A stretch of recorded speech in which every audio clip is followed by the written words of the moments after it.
Hier, lundi 4 octobre 2021, alors qu'il est 10h30 au Mexique et 17h30 en France, la nouvelle est tombée. Panne géante mondiale, c'est l'information de la soirée qui touche à la fois Facebook mais aussi Instagram, WhatsApp, Messenger. Et autant vous dire que cette information a créé la panique. C'était le chaos, hein. C'était un peu la panique. C'est énorme ce qui se passe. Et oui, Facebook, Instagram et WhatsApp nous ont lâché, laissant 3,5 milliards d'utilisateurs désespérés sur le carreau. Oh merde! Du coup, certains ont tenté de trouver une explication logique à ce problème, comme Nabila. Il se passe un truc étrange, je pense qu'on est envahi par les aliens. Oh my god! Mais bon, heureusement qu'Anthony Morel de BFM Business était là pour tout clarifier. Plus de 6 heures de blackout total, l'ensemble de l'écosystème, toute la galaxie de services, un problème de configuration des serveurs, mais en gros c'est un problème lié à ce qu'on appelle les DNS. Bref, les influenceurs n'ont pas pu influencer hier soir et ont donc sûrement perdu de l'oseille. Mais forcément moins que Mark Zuckerberg, qui a laissé 6 milliards de dollars dans cette crise, et en plus qui a dû utiliser son rival Twitter pour s'excuser, enfin la honte quoi. Bah oui, il est allé sur Twitter pour s'excuser, il pouvait pas s'excuser sur Facebook, ça marchait pas. Bon, on s'est couché inquiet de ne plus jamais pouvoir liker des photos de petits chatons sur Instagram. Mais au réveil, tout était réparé, et on a pu enfin admirer le fils de Benjamin Castaldi donner ses plus belles astuces pour faire de beaux pancakes. Le jour où vous ferez des pancakes aussi ronds à la cuillère, et bah les poules auront des dents.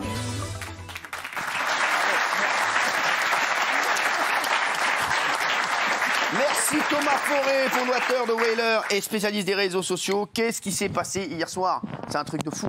Bah, c'était le blackout pour Internet. Ouais. J'ai envie de vous dire, je sais pas, il y a peut-être la moitié d'Internet qui s'est coupé hier.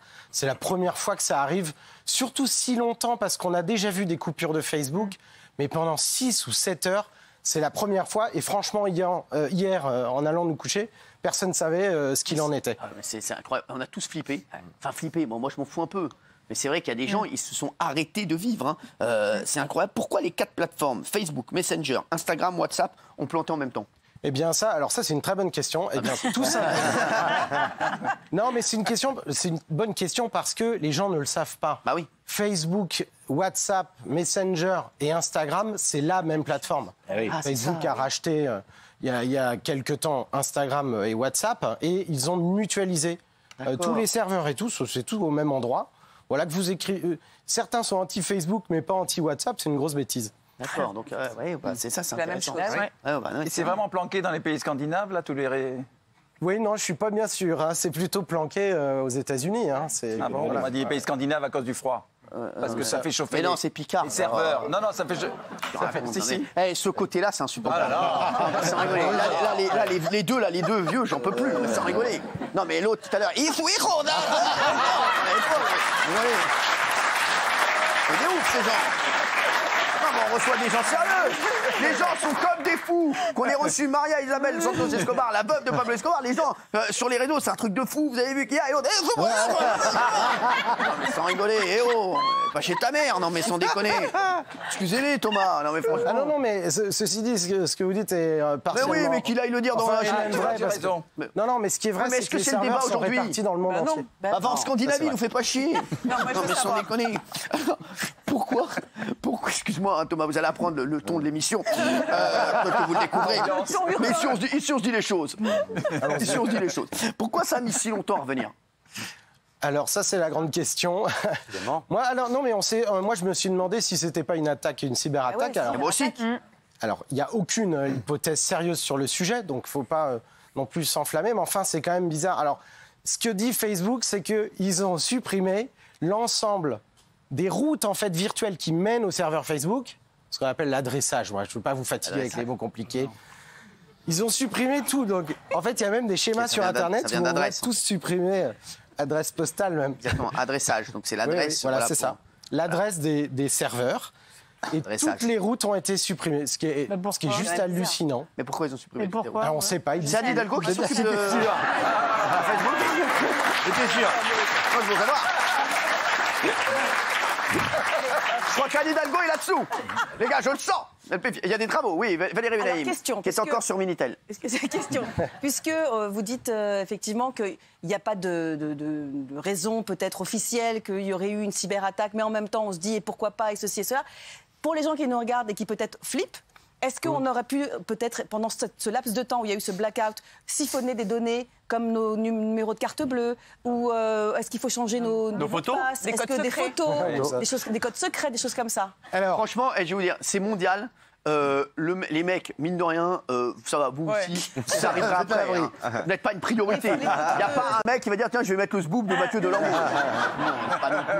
Non, pas non plus une priorité. D'abord, on se parle, ma teub est peut-être aux États-Unis, mon ami. On va te le dire. Bah, allez la rejoindre. Excusez-moi, Thomas. Non, d'abord, pour répondre à Mathieu, franchement, non seulement elle est peut-être aux États-Unis, mais c'est certain.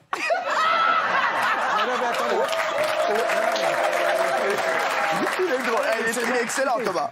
Mais ce que je veux dire, c'est que la propriété de vos photos, elle n'est plus la vôtre. Quand vous inscrivez sur Facebook, vous donnez tout à Facebook. Donc vous rigoliez. Et sur WhatsApp, parce que c'est WhatsApp. C'est la même chose. C'est la même chose. Et Insta. C'est la même chose. Moi, je m'en fous, moi, j'ai rien de tout ça. Le modèle économique de ces plateformes, c'est la vente de vos données. C'est pas autre chose. Donc ces gens-là ne vivent que pour ça. Donc ils ont des photos, là, actuellement. Tout ce que vous publiez, ils ont... Chose mini kiki. Mais toutes les photos qu'on poste, nous tous, par exemple, vous, le public et les téléspectateurs sur Instagram, appartiennent à Facebook. S'ils veulent les utiliser, ils ont le droit de les utiliser s'ils font des publicités, par exemple. Quand ils montent leur clip publicitaire, ils peuvent... Non, c'est sur WhatsApp où c'est plus gênant. Cyril, demain, il y a votre photo sur une pub, et vous dites c'est normal? Ils vous ont pas demandé? Ils exploitent votre image? Je sais pas, j'ai une batterie d'avocats, je vais les défoncer. WhatsApp, justement, le principe de WhatsApp, c'est justement, c'est un des, je sais pas comment on dit. C'est un chiffrement. Un chiffrement, on ne peut rien faire au niveau des photos et tout ça. Excusez-moi, les mecs, il y a quelqu'un là. WhatsApp, c'est un peu différent. Demandez aux experts, parce que sur WhatsApp, Facebook, en fait, vous protège ce qu'on appelle le chiffrement de bout en bout. Ça veut dire que ça vous protège à partir de votre communication jusqu'à votre destinataire. C'est ça que ça vous protège. Donc ça vous protège de l'extérieur, mais pas de Facebook. Jamais, parce que les clés de chiffrement, comme une clé de serrure, c'est stocké chez Facebook. Voilà. C'est peanuts, quoi. Et ça c'est pas de la sécurité. Pour répondre à votre question sur les utilisateurs, parce que ça, c'est une question importante. Merci. Est-ce que vos données, nos données... Alors moi, non, parce que moi, j'ai supprimé tous mes comptes depuis bien longtemps. Ah ouais, c'est vrai, pourquoi Parce que c'est important, parce que qu'un spécialiste supprime tous ses comptes, c'est qu'il y a une couille dans le potage. Non seulement je suis peut-être spécialiste, on verra, mais en tout cas, moi, ça fait 10 ans que je me bats pour créer des alternatives, une alternative française européenne contre ces monopoles qui sont... Alors justement, on a peut-être un projet avec Booba. Parce que vous avez vu sur Insta hier. Oui. J'aimerais beaucoup. C'est vrai, regardez, Booba, regardez ce qu'il m'a dit. Cyril Hanouna, c'est le moment de lancer le babagram. Appelle-moi, je suis bouillant. Je suis vraiment... Je suis bouillant. Ça arrive, c'est plus rapide quand je le dis. Et je lui ai dit que j'étais bouillant. Non, mais c'est vrai. Donc on est. Une plateforme ? Je suis pas complètement hostile à ça. Ça peut être sérieux. Les utilisateurs, leurs données sont protégées globalement par Facebook, mais à l'insu de Facebook. De toute façon, le grand problème de sécurité qu'a tout le monde, c'est les mots de passe. Tout le monde met des mots de passe faciles, les mêmes pour tous. Vous avez le même mot de passe pour la boîte email, pour le compte Facebook, quoi que ce soit. Donc en fait, il suffit qu'il y ait un... Facebook peut être sécurisé, mais que je sais pas, vous êtes inscrit sur un vieux forum, vous avez mis le même mot de passe, les pirates, ils vont attaquer là. Et c'est en permanence. De toute façon, moi, je mets toujours le même mot de passe. C'est x10 les cyberattaques. Toujours le même mot de passe, moi. Donc qu'est-ce qu'il faut dire ? Les cyberattaques depuis 2020, c'est quoi votre mot de passe ? Mon mot de passe, Khamdoulila porte des lilas. Je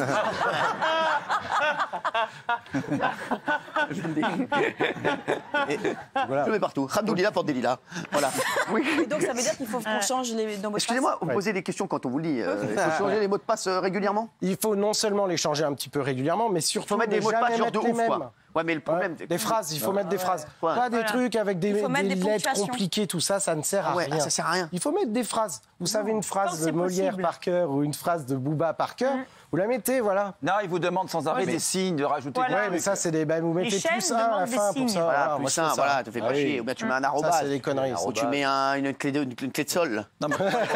Pour les mélomanes. Oui, Kenny Vedovelli, qui a l'air spécialiste. Non, alors généralement, quand il y a une panne mondiale... l'espagnol, là. Quand il y a une quand il y a une panne mondiale comme ça, qu'est-ce qui se passe? Il y a une enquête qui est ouverte. Là, l'enquête, il s'est avéré qu'il y a des choses un petit peu suspectes qui se sont passées mondialement avec tout ce qui se passe dans le monde en ce moment. Donc c'est vrai que là, on a privilégié le fait de faire l'enquête, même si on pouvait tout remettre en activité, plutôt que relancer les gens dans le truc et se dire qu'on n'avait pas réglé tous les problèmes. Ouais. C'est pour ça que ça a mis un peu plus de temps que d'habitude. C'est que là, l'enquête a été un peu plus poussée. Voilà. Il va répondre. C'est ça? Non, c'est une thèse, c'est une thèse. Kelly Bedovelli revient quand dans les... Non mais c'est vrai, c'est ce qu'elle dit là? Oui, c'est une thèse. C'est une thèse. Ah, c'est une thèse. Moi, je viens ici, non, mais je pas mal, suis elle a votre bossé, obligé. hein. Je suis votre obligé, je ne vais pas critiquer les questions. Non, mais vous pouvez le dire. Non, mais c'est une connerie, ça. C'est des choses qui ont été dites. Il y a des trucs bizarres ou pas? Il y a des trucs bizarres ou pas? Les enquêtes à ce niveau-là, il n'y a jamais d'enquête parce que c'est les techniciens qui travaillent. Ouais. Les techniciens chez Facebook, je ne sais pas si vous avez lu ça dans le Figaro hier soir, ils ne pouvaient même plus badger dans leur bureau parce qu'ils utilisent eux-mêmes Facebook. Mais c'est pour ça que ça va très loin et qu'il y a une enquête qui est ouverte à ce sujet. Alors il y a Nabila qui a réagi. Va être là bien probablement. Oui. Nabila, elle a dit, se passe un truc étrange. Je pense qu'on est envahi par les aliens. Oh my God.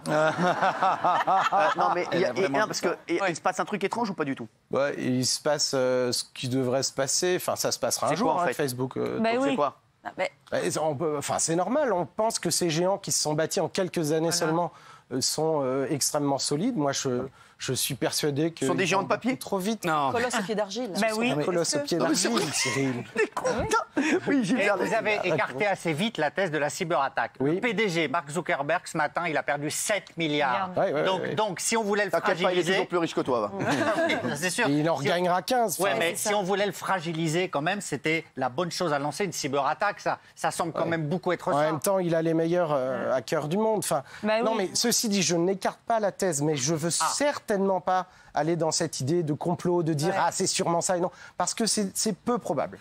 C'est peu probable, mais c'est quand même ouvert. Non, mais il y a plein de gens. Ce qui fait douter quand même, c'est la longueur de cette panne. Oui, ça veut dire qu'ils ont été en difficulté pour remonter quelque chose qu'ils ont probablement compris rapidement et qui n'ont peut-être pas pu le remonter, peut-être ça se faisait en même temps. Honnêtement, je préfère rester très prudent sur ce sujet. Elle a raison.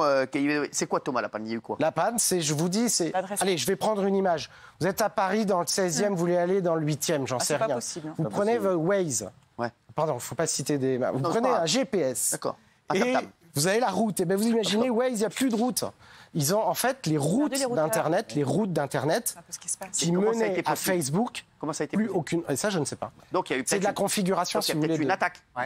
J'en sais rien. C'est possible. Oui, c'est possible.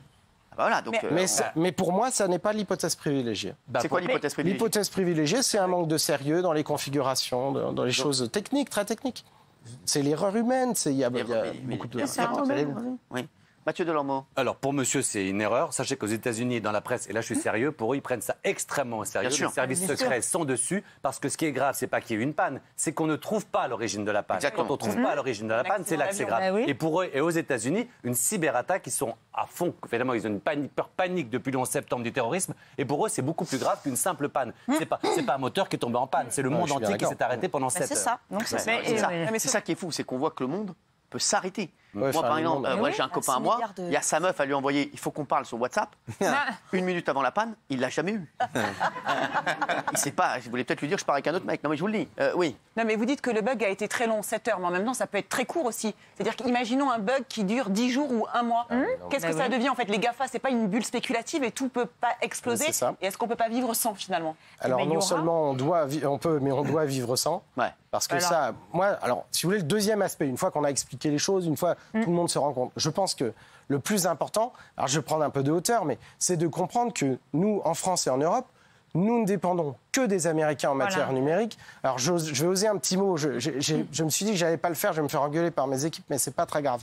On parle beaucoup de grands remplacements aujourd'hui. Moi, je vous dis une chose. Le grand remplacement numérique, il est déjà là. Il est déjà là parce que les Américains, en fait, produisent les technologies que nous utilisons et gouvernent aujourd'hui notre monde qui ne progresse que par la technologie. Alors le grand remplacement nous fait peur dans tous les sens, d'ailleurs. Oui, non, mais voilà, je voulais juste dire qu'il y a une comparaison d'un point de vue sémantique. C'est ça le sujet. Le sujet, c'est qu'on devrait avoir des politiques qui nous permettent de vivre sans, d'investir dans les entreprises européennes. Il y en a plein. Aujourd'hui, Mark Zuckerberg, le patron de Facebook, il Il est dans quel état? Il est confiant ou il est affecté? Mais c'est un robot, ce type. Vous l'avez déjà vu au Sénat, il est comme ça, il bouge pas. C'est ce mec. Rien, tout glisse sur lui, tout glisse sur lui. C'est-à-dire que c'est l'action, d'ailleurs vous parliez de l'action, vous avez raison, il a perdu beaucoup d'argent, mais à chaque fois qu'il a perdu, il a tout de suite regagné. Parce que l'action est à son image. 1000 milliards, 1000 milliards. Mais non, il a perdu 7 milliards, il va les récupérer demain. Il va les récupérer dans quelques temps, c'est rien du tout. Non, le total, c'est pas non plus un drame. Non, parce qu'il y a eu des révélations aussi d'une ancienne de Facebook dernièrement. Voilà, qui a aussi. L'action commençait déjà à baisser. Ça continue, il a une mauvaise séquence là. Voilà, c'est ça, il a une mauvaise séquence. Mais vous vous rappelez 2018 où des millions de données étaient parties exploitées pour Cambridge Analytica, pour la campagne du Royaume-Uni. Et il est sorti de ça, alors que ça aurait dû être la fin de Facebook. Moi j'adore Facebook, moi. Ah oui, mais vous adorez le service? Oui. J'adore. Parce qu'il y a plein de gens qui peuvent faire le même service. J'aime bien Facebook. Donc, et ça ne vous inquiète pas qu'on est une société qui dépend, que ce soit les Américains, les Européens ou les Chinois ou tout ce que vous voulez, on est une société qui dépend entièrement d'une prise. Qu'est-ce que ça?